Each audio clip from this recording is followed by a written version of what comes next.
A critical path of the gold rush in Victoria and New South Wales was the influx of the Chinese. Now, it cannot be overestimated the impact that these people had, not only on the immediate history of that time, but in the mid and longer term, and how much they contributed to the culture of Australia from that time and well into the 20th and the 21st centuries. You can see their marvellous legacy. I'm Michael Bichel, Australian historical fiction writer here again, and I am delighted now to outline to you the work that these wonderful people made to New South Wales and to Victoria in the 1850s. In the late 1840s, a commercial crisis affected the tea trade in the Guangdong province of China. F. Wakeman and his book Strangers at the Gate, and W. Franke, A Century of Chinese Revolution. This commercial crisis in that province was aggravated by drought, rice riots, inflation, and an increase in population. Now, the increase in population caused the classes affected to listen to reports, again, of the fabulous wealth in the Australian colonies. And this produced by the discovery of gold. See again what gold has done. Now, Henry Parkes said that this Chinese would degrade white mankind and societies would be seriously endangered. But Parkes had no suggestions on how these effects could be avoided. On the June of 1855, the Legislative Council of Victoria passed an act to make provision of certain immigrants. Under that clause, the ship's master had to pay £10 for every Chinese immigrant. The masters of the ships from Guangdong discovered that a way around this was to land their passengers not in Victoria but at Port Adelaide and the Robe River in South Australia. From there they made their way overland to the Victorian goldfields. The people had their windows of their houses viewed what hordes of crudely dressed Orientals with their baskets and boxes swinging from the ends of long stays, balanced on their shoulders. The China men trotted with their pigtails hanging down their back. Now, some in Adelaide prophesied that they were nursing a viper.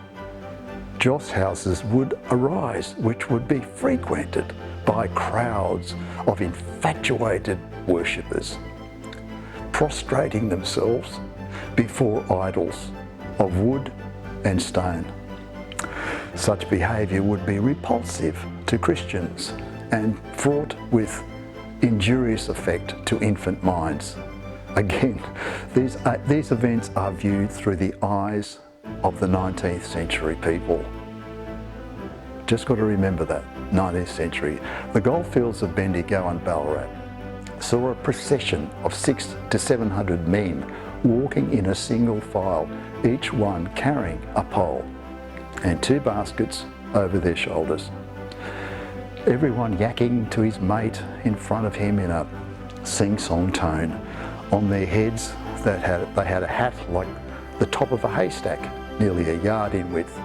Europeans noticed that the young among them always reverenced their parents and the aged. The young not sitting down before the aged had themselves to do so. In 1857, nearly 11,000 Chinese came overland from the Robe River in South Australia to the Victorian goldfields. By the middle of the next year, 1854, there were 4,000 Chinese on the Australian goldfields, 4,000. And on the 4th of July, the white diggers threatened to rise as a man and drive the newcomers out of the district of Bendigo.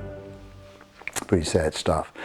In commentary that was to go in the centuries ahead, when the Goldfields Commissioner asked the leaders of the diggers whether their causes of such hostility lay in Chinese immorality for their wanton waste of water, The leaders replied that it was chiefly because the Chinese lowered the price of wages and rendered the diggings less productive.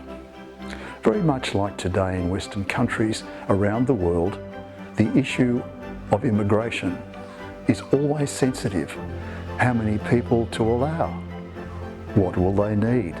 How will they be housed? And all the rest. Public men in the 1850s were emphasising that serious evils would one day arise from the presence of these strangers.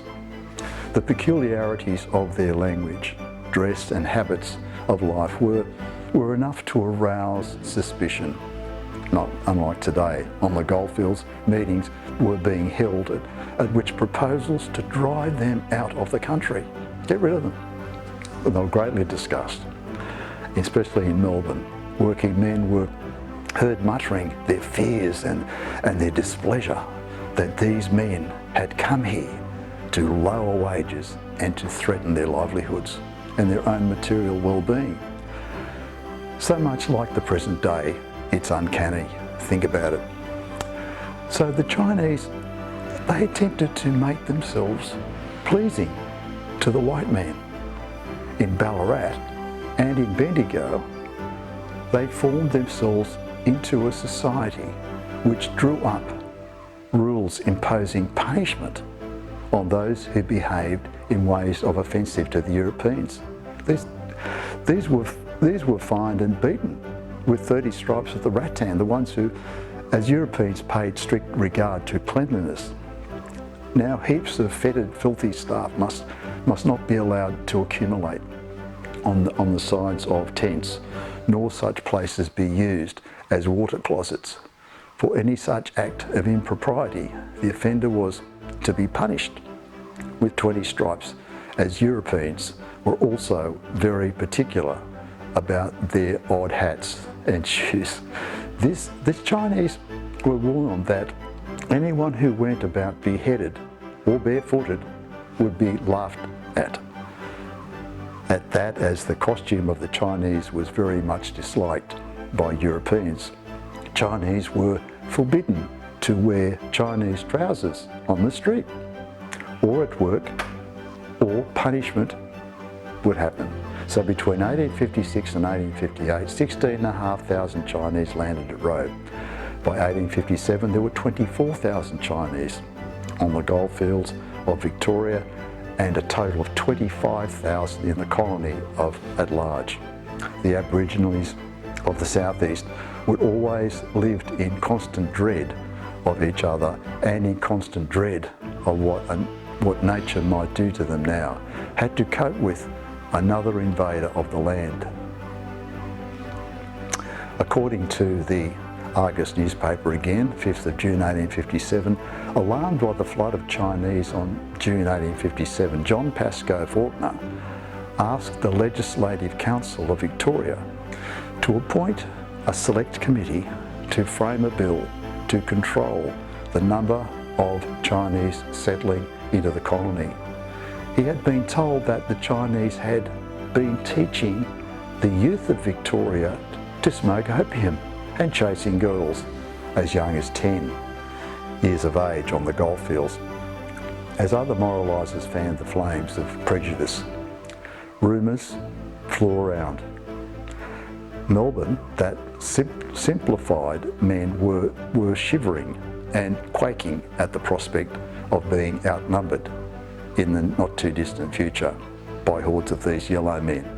Pretty sad today, but you can understand it. By the middle of October 1860, 500 Chinese and 1,200 Europeans were burrowing away furiously along the creek beds of Lambing Flat, New South Wales. On the 30th of November, the white diggers put notices to quit on the trunks of the humpies near the Chinese holes and burrows.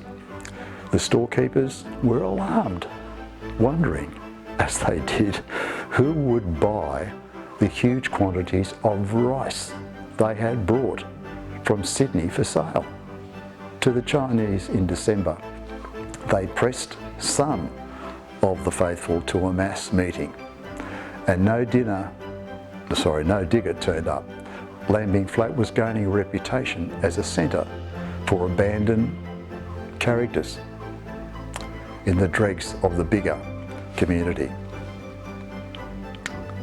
There are many books and references for you for just one reason in many, to study those behaviours and reactions of peoples at the time to other peoples, some strange to them, to come to what they defined as their land.